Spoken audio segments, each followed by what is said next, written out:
ಕಲ್ಪತರು express ನಿಮಗೆಲ್ಲ ಸ್ವಾಗತ. ನಾನು ಗಂಗಾಧರ್ ಕರೀಕೆರೆ. ನೋಡಿ, ಈಗ ಬಾಳೆಗೊನೆ ಕಡಿಯುವಂಥ ಕೆಲಸ ಮಾಡ್ತಾಯಿದ್ದೀವಿ. ನೋಡಿ, ಅಲ್ಲಿ ಆಗಲೇ ಎರಡು ಕಾಣಿಸ್ತಾ ಇದೆಯಾ, ಕಡಿದಿಟ್ಟಿದ್ದೀವಿ. ನಮ್ಮ ಎಲೆಕ್ಟ್ರಿಕಲ್ ಬೈಕಿಗೆ ಪೆಟ್ರೋಲ್ ಹಾಕ್ಸಂಗಿಲ್ಲ, 20 ಸಲ ಓಡಾಡ್ಬೋದು. ನೋಡಿ, ಕಡ್ದಿದ್ದು ಬಾಳೆಗೊನೆ ಈಗ ಕಡ್ದಿದ್ದಿತ್ತು.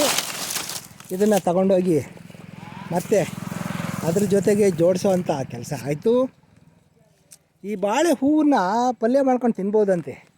ನಿಮ್ಗೆ ಯಾರಿಗೂ ಅದು ಗೊತ್ತಿದೆಯೋ ಗೊತ್ತಿಲ್ವೋ, ಆದರೆ ನನಗೆ ಗೊತ್ತಿದೆ. ಭಾಳ ರುಚಿಯಾಗಿರುತ್ತೆ, ಅಂದರೆ ಸ್ವಲ್ಪ ಕಹಿಯಾಗಿರುತ್ತೆ. ಆದರೆ ಅದರಕ್ಕೆ ಕಹಿ ಉದರಕ್ಕೆ ಸಿಹಿ ಅನ್ನೋ ಮಾತನ್ನು ತಿಳ್ಕೊಬೇಕಾಗುತ್ತೆ.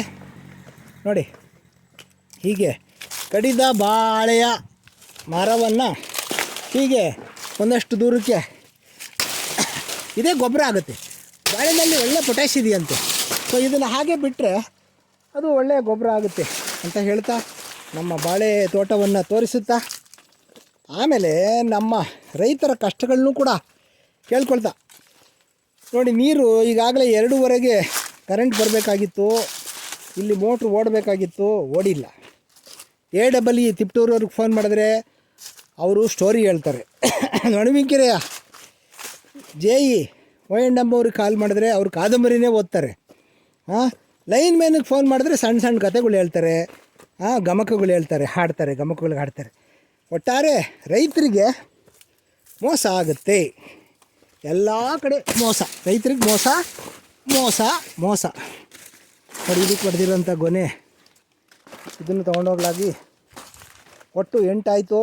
ನೋಡ್ಕೊಳ್ಳಿ ಸರಿಯಾಗಿ ಲೆಕ್ಕ. ಇಲ್ಲಿ ಬಂದಿದೆಯಾ ನೋಡೋಣ. ಇಲ್ಲ, ಬಂದಿಲ್ಲ. ನೋಡಿ, ನಮ್ಮ ಮೋಟ್ರ್ ಓಡದೇ ಇರೋಂಥ ಪರಿಸ್ಥಿತಿ ಇಲ್ಲಿದೆ. ರೈತರು ಬದುಕನ್ನು ಏನು ಹೇಳೋಣ ಸ್ವಾಮಿ.